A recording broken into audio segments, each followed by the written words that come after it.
all of the press here, and I really appreciate all of you turning out today. I always look forward to doing this every year, and I see a lot of familiar faces here. I also want to welcome social media who will be broadcasting, streaming, Instagram, Facebook, Twitter, LinkedIn. So hopefully it'll be a great press conference, and I look forward to doing it for you. What I'm going to be talking about today are what I believe are transformational technologies that are really affecting three key markets around the world. And I'm going to give you a glimpse of those three areas. We're very excited at CEM to be bringing this technology to market and the impact that we believe it will have. The three areas that we'll be talking about, first of all, is sample prep, which is typically a bottleneck. If you look at the either elemental analysis or molecular analysis where you're doing chromatography, sample prep is a recognized bottleneck, and we're bringing technologies now that are transforming and debottlenecking those processes.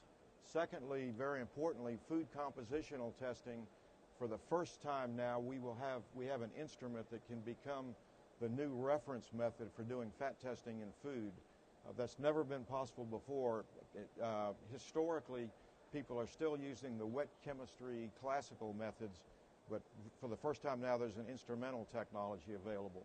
And then finally, very importantly, in the life science field, we're pioneering the area of peptide synthesis, and that's probably the most active area right now for new therapeutic developments. And I'm going to show you some of the work that we're doing there to facilitate that technology. If we start with microwave digestion, that's really what CEM was known for. We introduced the whole field of microwave digestion well over 20 years ago, and it's now the standard that's used in all laboratories around the world. But there's been a lot of innovation in the last 4 or 5 years in this area. Probably one of the biggest was the iWave technology that was introduced 2 years ago that allowed us for the first time to see inside the digestion vessel during the process and be able to monitor and control the temperature. That then allowed us to develop some new vessels and other technology that really extended the process. In addition to that, we developed very simple Teflon vessels that could be used, three-piece vessels. This is the express vessel, which is the workhorse now in this area. Probably 80% of the users around the world would be using the express vessel technology, and it works quite well. What I found, though, was I have visited probably literally hundreds of labs in the last 4 or 5 years for microwave digestion and asked what are the improvements people would like to see, and it becomes clear the bottleneck in microwave digestion is the vessel handling, vessel cleaning, trying to weigh into these Teflon vessels. That's the drawback that people still see with microwave digestion, and we're looking for a solution. Ideally, what they would like is a simple disposable vessel that could be used under these severe conditions that you do the microwave digestion.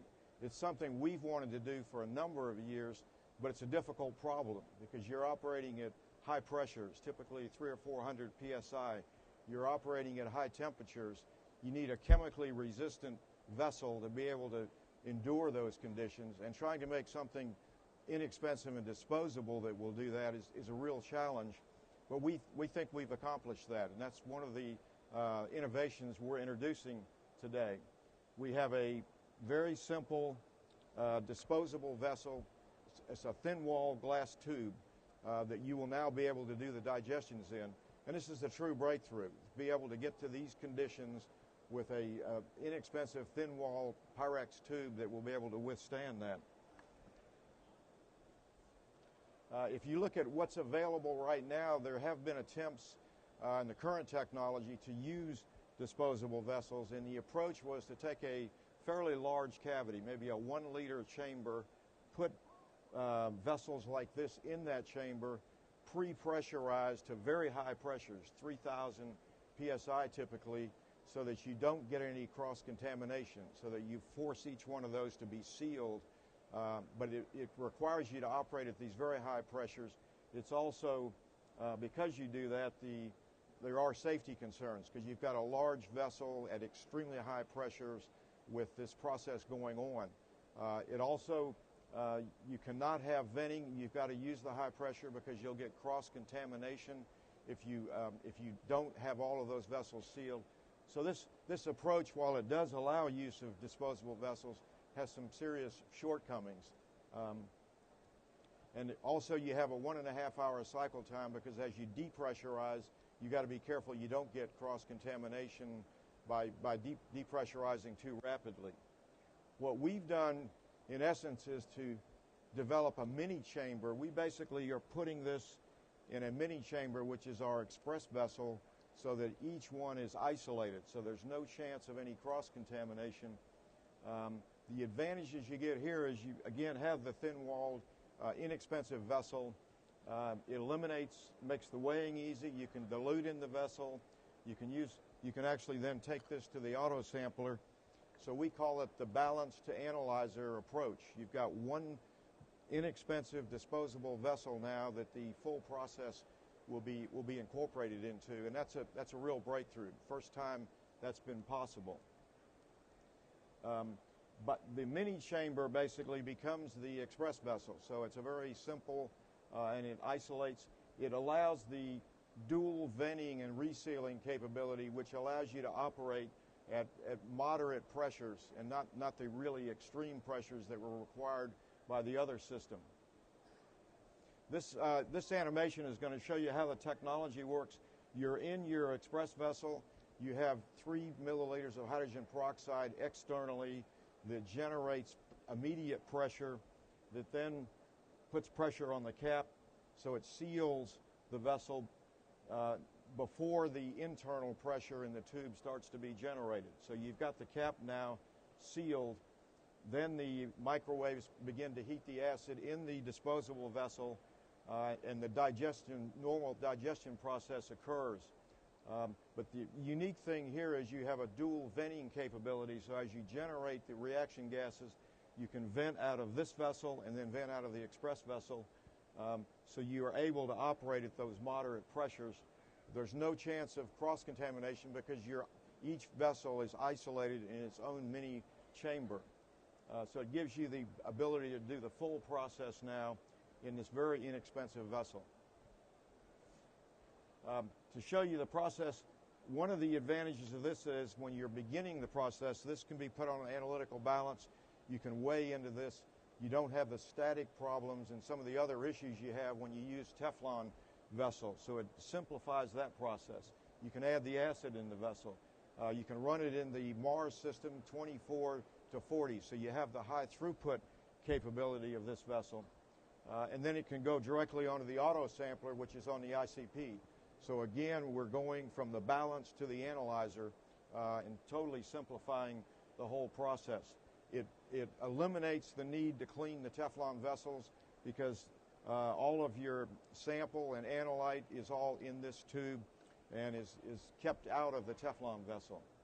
And then this is a disposable. It's inexpensive, thin wall, can be disposed of, so there's no vessel cleaning involved in the overall process.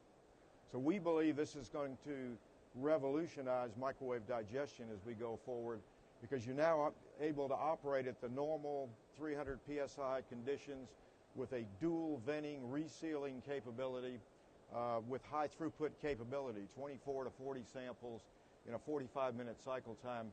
And the balance to analysis technique is going to totally simplify the overall process, because in most digestion labs, if you go into them, the vessels have to be removed to a separate area to be cleaned and then come back to the microwave system.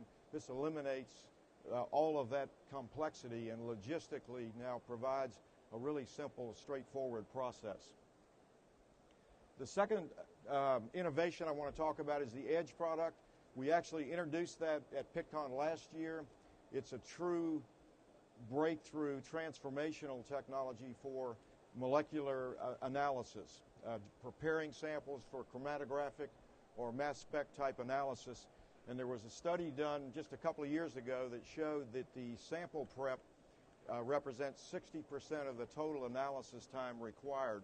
The analyzers have gotten faster, but the sample prep was the bottleneck, and it was very fragmented. There was 4, 5, 6, 7, 8 different techniques being used to do sample prep. We believe the Edge, for the first time, will provide a single technology that will be broad-based and be able to be used for all of these different applications. I've had the opportunity in the last year to take this technology around the world. It has created great excitement in North America and Europe and all the major testing labs, and also in Asia, China, Japan, Korea, the major markets in Asia. It has been very well received around the world.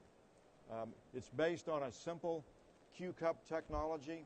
The Q-cup is a two-piece cup with a disc put into it, so it totally simplifies the process where the sample now can be placed in here, and then this goes into the instrument, which automates the whole process, where it goes through the extraction and goes through the process of cleaning up the sample and allowing it to be then put into the analyzer. If you look at the process itself, the sample is in the Q-cup. The Q-cup then goes into a sealed chamber where solvent can be added from the top and bottom, so you get a dispersive effect. So it's a combination of pressurized fluid extraction and dispersive solid phase extraction. You can also add sorbents into the cup if you're trying to do cleanup, if you're trying to remove lipids or you're trying to remove water. You can put dehydrating agents in the cup along with the sample, so it makes it very broad-based. It's not just a simple extraction, but it can be an extraction and a cleanup process done in one step. Give you an idea where we stand with the Edge. There's been well over 400 demonstrations done in the last 6 months with this product throughout the world in major laboratories, and 90+% of those demonstrations have all been very successful, and we're starting to get a lot of uptake on the product in the major markets around the world. We've done a number of webinars in the key applied markets, the first one being the plastics market for doing polymers, which is can be a difficult matrix. The most recent one was probably one of the most significant, and was for doing food testing, pesticides in food. And in that webinar, we did a direct comparison with the catcher's procedure, which is probably the preferred method right now for doing pesticides in food. The disadvantages of the catchers is it's manual, it's a kit, and it doesn't work very well on dry matrices. It works well on wet matrices, but not dry matrices. We did a comprehensive study looking at over 200 analytes, and we showed that for the dry samples, the spices, we were getting 90% recoveries compared to 40% recoveries for catchers. So it's a well-recognized problem area. That also applies to cannabis, because cannabis is one of the difficult applications that catchers is not able to do, and Edge offers we think, the best solution. We also did the wet samples, and there were either equivalent or better than catchers. So this truly offers an alternative to the catcher's method. If you look at the applied markets that are going to be significant, it's obviously environmental, but food probably in the long run will be one of the largest markets for doing pesticides, vitamins, toxins, anything that you want to analyze in a food sample, this will apply. Polymers, and then a big market that we're just beginning to penetrate is pharmaceutical area for doing raw material testing and API testing for purities. So you now have a technology and a simple device that can be used for any kind of chromatographic analysis, whether with mass spec or with other types of detection systems.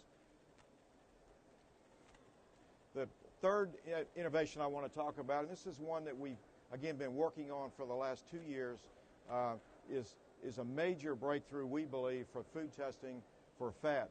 I think all of you are aware of the importance of being able to test and monitor fat content in food products for labeling, for production control, for quality of the product.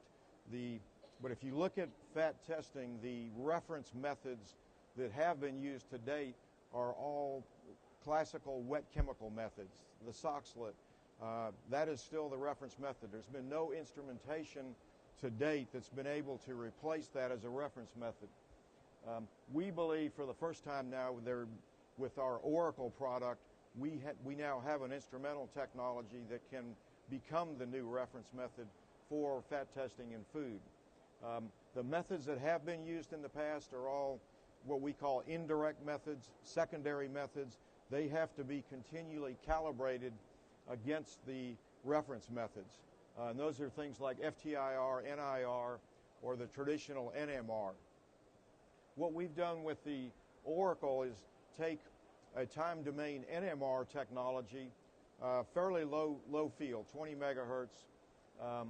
But the unique thing we've done is develop pulse sequences that allow us to totally separate the fat from the other components that are present in the matrix, things like protein or carbohydrate, so that we can totally eliminate any interferences from the other matrix, and we're doing a direct measurement then of the fat based on the proton content of the relaxation once it is totally separated. This allows us to have a universal method then that can be applied to any food sample because the fat matrix, the fat again is separated from whatever the other matrix components that are in the sample. We've done a lot of validation of this over the last year and a half because when we first brought it to market, obviously there was a lot of skepticism because other instrumentation solutions have been proposed in the past. So we've been through a number of comprehensive studies. One of the most significant is a laboratory in France called Actalia. It's a internationally recognized lab for looking at new testing development for the dairy industry and for the food industry in general. We contracted with them and they did a independent study. So they designed the experiments. We provided the instrumentation, the Oracle, with a universal method. And the results were truly amazing. They did not expect to see the results that were achieved. They ran, as you can see, a full range of dairy products as far as fat content, from very low fat contents down to 1%, even less than 1%. In this case, up to 45 or 50%. There was one universal method used for all of these samples. There were no biases, no changes, and you can see the correlation. The correlation coefficient was 1.000. They were not expecting this because they've looked at a lot of other technologies. This really validated that this is, for the first time, can become a reference method for doing this fat testing. Based on those results and the work we've been doing in the last year and a half, many of the major global international large food processing companies now are adopting this technology. They've done extensive evaluations in their R&D labs to validate. That's been going on for the last year and a half, and we are now, most of these companies you see here are beginning to put Oracles now in all of their production facilities, and then all of the major testing labs, the companies like Eurofins and ALS, the large central testing food labs will begin using this. For the central food testing labs, because they'll be running a lot of samples, typically they're running hundreds, 200, 300, 400 tests a day. We have a robot structure that we can put with the Oracle so that it can feed samples through. Each analysis takes 30 seconds, so it can process 100 samples automatically with a robot. And this is what is starting to go into now the central testing labs for the food. And if you think about it, this is replacing hundreds of oxalates that are currently used in these laboratories. The classical method, that's 100 years old, will now be replaced by this technology. So we're very excited about this, and it truly is going to be transformational for food testing, particularly for the fat component. The last thing I want to talk about is the life science area and therapeutics. And as all of you are aware, CEM began working in the peptide field about 15 years ago, and we've done a lot of work in that, and we have some, again, I think amazing new technology that is transforming this field. If you look at peptides in general, they were in vogue maybe in the 90s, and then in the later 90s, small molecules became the focus of the pharmaceutical, and all of the therapeutics developed in the early 2000s were small molecules, things like Lipitor and those kinds of products. That pipeline, though, began to dry up, and there's now a resurgence of looking at biologics. And some of the biologics are proteins, but peptides has emerged now as the most attractive way, and there's a tremendous amount of focus for developing new therapeutics. This was a study that was done recently. It shows that the peptide market is going to grow from a $30 billion to a $50 billion market over the next 4 or 5 years. There's now over 100 approved therapeutics. There's also 100 that are in late-stage clinical trials, and there's 200 now in preclinical activities. So there's a tremendous focus right now on peptides. Why is this? One of the reasons, and I'll give you the simple reasons of why this is, if you look at what's gone on, small molecules, which were typically below 400 molecular weight, typically 300 to 400 molecular weight, were the dominant therapeutics developed in the early 2000s. Now you have many targets, protein targets that people are going after. The small molecules can't target a lot of those proteins because they don't have small pockets that you can target with a small molecule. Peptides turn out to be ideal for these therapeutics because they're somewhere in between the small molecule and a full protein. There are people making full proteins, antibodies for therapeutics, but peptides with their molecular weight in the range of maybe up to 5,000 are sort of ideal. They're big enough to really go in and interact with these new targets, but they're not, you don't have to make a full protein. They can be cell penetrating. You can modify the peptide, particularly with enrich it with arginine so that it would be cell penetrating, so you can attack targets that may be within the cell, and they're generally lower toxicity. Peptides, amino acids, the body is familiar with those, so it has enzymes that can clean that out of the system. So the toxicity of the peptides is much lower than small molecule, and that's one of the big advantages. And most of the clinical trials that have been done recently, toxicity has not been a problem. The problem, though, with peptides was the synthesis. It's very easy to synthesize a small molecule. There's chemical processes for doing that. Peptides traditionally either had to be made biologically, which was expensive and took a long time to do, or solid phase synthesis, which had come along, but solid phase synthesis was quite slow and was not that efficient. So the challenge that we took at CEM was to truly innovate and debottleneck the synthesis of these peptides, because that's a critical issue that people are facing if they want to really develop new therapeutics. We did that by developing our technology. The latest generation of this technology is now 50 times faster than the conventional solid phase synthesis that's traditionally been used. To do that, it included applying microwave energy, but also modifying the chemistry, the activators and the chemistry, so we could withstand the higher temperatures that we want to operate at. And it really has eliminated the synthesis bottleneck. This chart shows you that if you look at if you took a 20 amino acid peptide, which would be a normal size peptide, the normal cycle time was 2 hours per amino acid. So you're looking at a 40-hour process.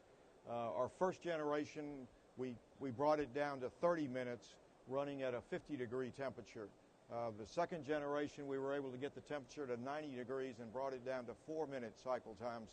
The latest product, the prime product that was introduced this year, we're now at 105 degrees temperature, and we're down to 2-minute cycle times. So you can make a 20-mer peptide now in 40 minutes, not 40 hours, with this technology, and you're running at 105 degrees.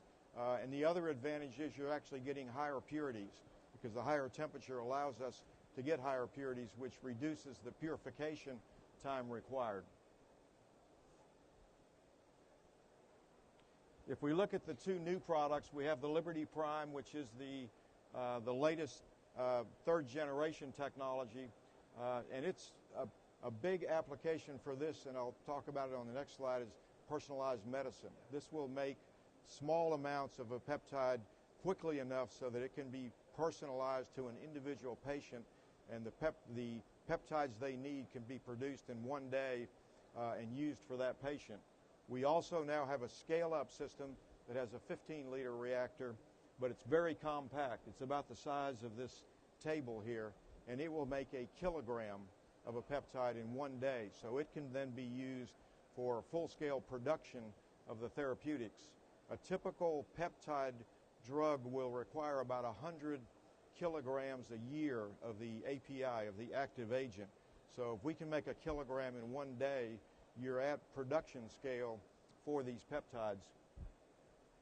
If we look at the personalized medicine, this is a truly exciting area, and some of you may have heard about peptide vaccines for cancer. That's probably one of the hottest areas now, where you actually create peptide, typically 20 peptides that can be injected and will stimulate the immune system to create antibodies that will attack that particular cancer and vaccinate the patient against the cancer they have.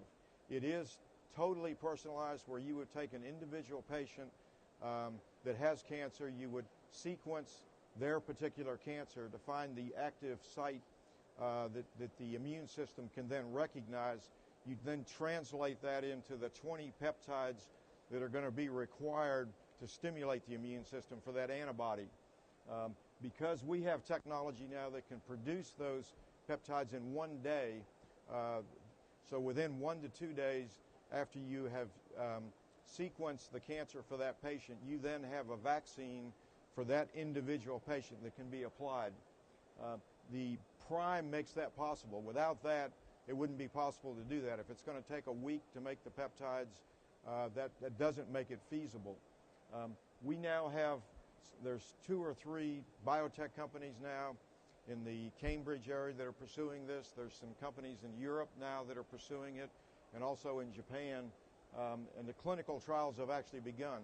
The Prime is being used by one of those companies. They've now, I think, have 40 to 50 patients that have been treated in clinical trials that are going on right now, and the results to date have all been extremely positive. And this is truly a game-changing technology that we believe will come forth in the next year or two. It's probably one of the most promising areas. It also can be applied to a wide range of cancers that may be in different parts of the body, in different organs. It's not limited to any particular types of cancer, but in theory it can be applied to any. It also vaccinates the patient, so if the cancer recurs, the patient is vaccinated and his immune system will attack it. So it's the ideal where he would get 4 or 5 shots or 4 or 5 treatments over a 3 or 4 week period, and then that would be the end of what's required.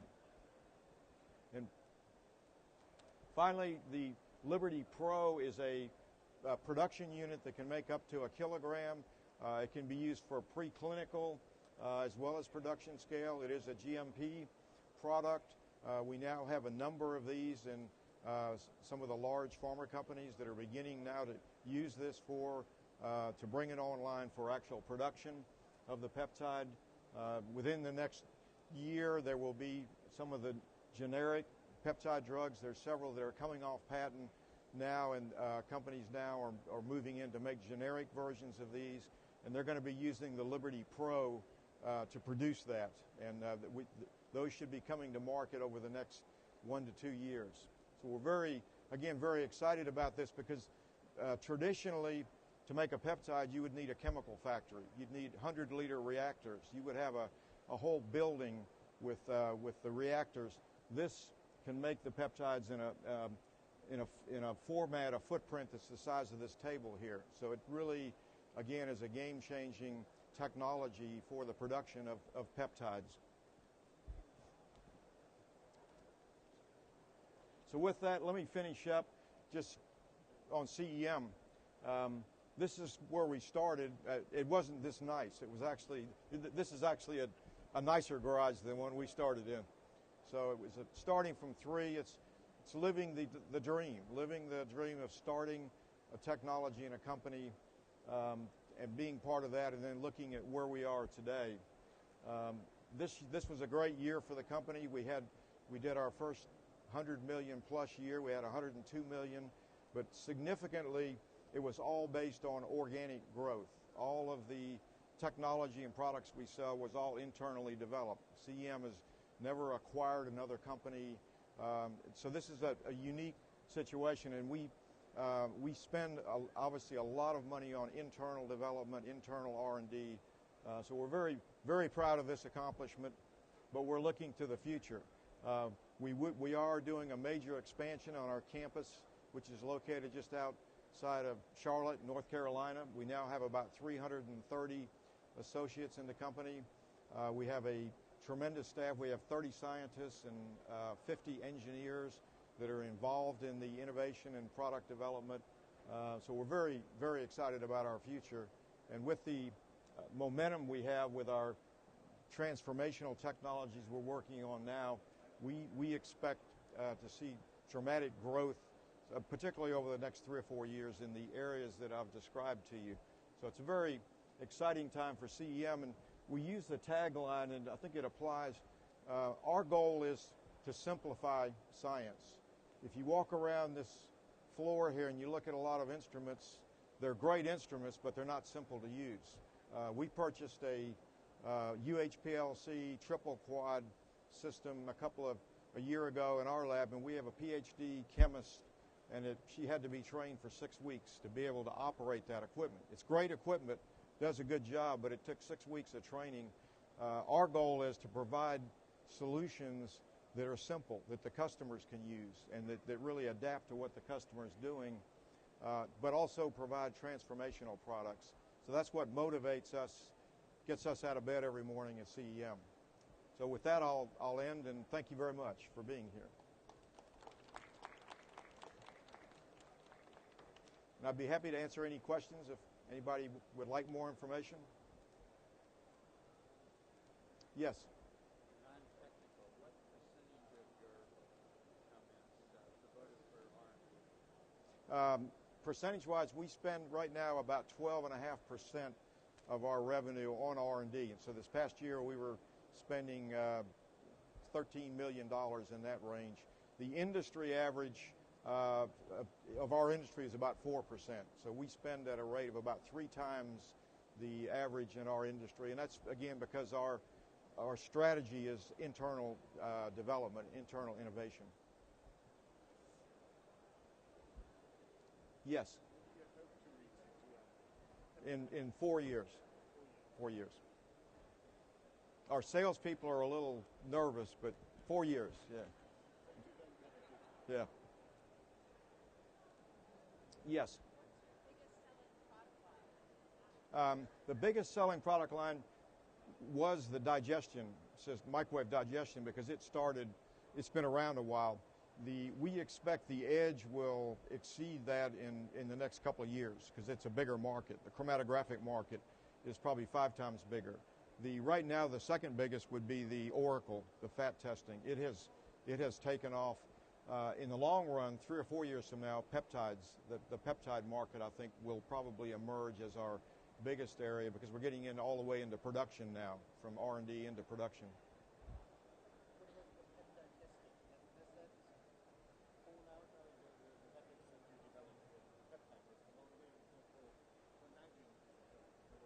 For a protein? Yeah, we have a protein analyzer, the Sprint.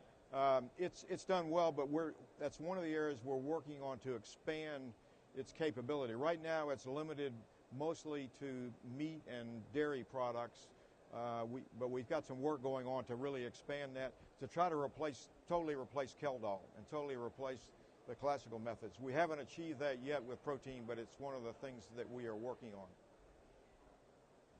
Hey.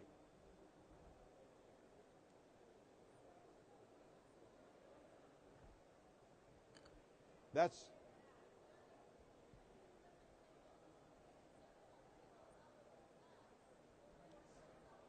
good question. Are there any limitations to this? For 80% of what's done, this is going to work fine. So this will be the workhorse. In some cases, you're running lower levels. In those cases, you have to use quartz. Pyrex will have some interferences, but for the majority of testing on food and environmental, the Pyrex glass will work fine. For those, you would use quartz, which would not be disposable. You would have to reuse that.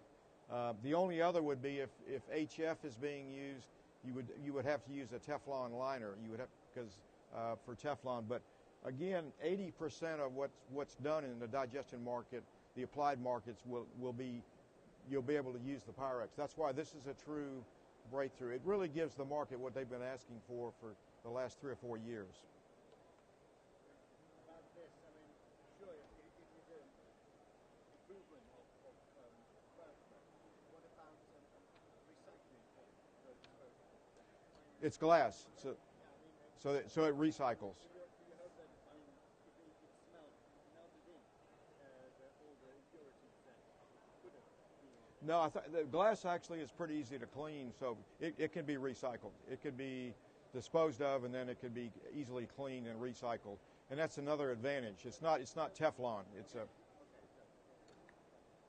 And for the Europeans, that's important. It will be for the world, but yeah.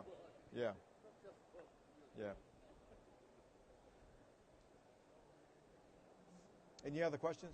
Well, thank you all for coming, and if you need any additional information, obviously we will be happy to provide that to you. Thanks.